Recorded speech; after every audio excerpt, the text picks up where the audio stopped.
இந்தியாவுக்கு ஒரு கேடயமா இருந்து இந்தியாவுக்குள்ள எந்த ஒரு அச்சுறுத்தலையும் வரவிடாம தடுத்து நம்மள பாதுகாத்துக்கிட்டு இருக்க இதோட பேர் தான் S-400. இதுக்கு நம்ம இந்திய ராணுவம் வச்ச பேரு சுதர்சன் சக்ரா. S-400ங்கிறது ஒரு surface to air missile system. அதாவது தரையிலிருந்து ஆகாயத்துல வர எந்த ஒரு அச்சுறுத்தலா இருந்தாலும் சரி, ஒரு மிசைலா இருந்தாலும் சரி, விமானமா இருந்தாலும் சரி, சின்ன ட்ரோனா இருந்தாலும் சரி, எல்லாத்தையும் அழிக்கக்கூடிய வல்லமை படுறது தான் இந்த S-400. இந்த S-400 உருவாக்குனது ரஷ்யா தான். ரஷ்யா கிட்ட 2018ஆம் ஆண்டு கிட்டத்தட்ட 5 ஸ்குவாட்ரன் ஆஃப் S-400 வாங்கறதுக்கு நம்ம ஒரு டீல் சைன் பண்றோம். அதுல 2021 ஆண்டு கிட்டத்தட்ட 3 S-400 நமக்கு கொடுத்திருக்காங்க.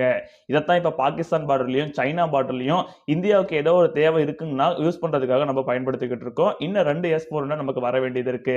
அந்த மாதிரி S-400 தான் இப்ப பாகிஸ்தான் வழியா நம்ம இந்தியாவுக்குள்ள வந்த எத்தனையோ அச்சுறுத்தல் ஏற்படுத்தக்கூடிய ட்ரோன்ஸ்களை சுட்டு வீழ்த்தி இந்தியாவை நிம்மதியா வச்சிருக்கிறதுக்கு இப்ப உதவிக்கிட்டு இருக்குங்க. இதோட தனித்துவமே கிட்டத்தட்ட 40ல இருந்து 400 கிலோமீட்டர் சுத்தளவுல ஏதோ ஒரு த்ரெட் வந்தாவோ, ஏதோ ஒரு விமானமோ இல்ல ஏதோ ஒரு மிசைல் வந்தாவோ சுட்டு வீழ்த்தக்கூடிய திறன் பெற்றது தான் இந்த S-400. இதுதான் இப்ப இந்தியாவுக்கு ஒரு கேடயமா இருந்துட்டு வருது. இதுதான் இப்ப பல பேராலேயோ புகழப்பட்டுட்டு வருதுங்க. இதை பத்தி நீங்க என்ன நினைக்கிறீங்க?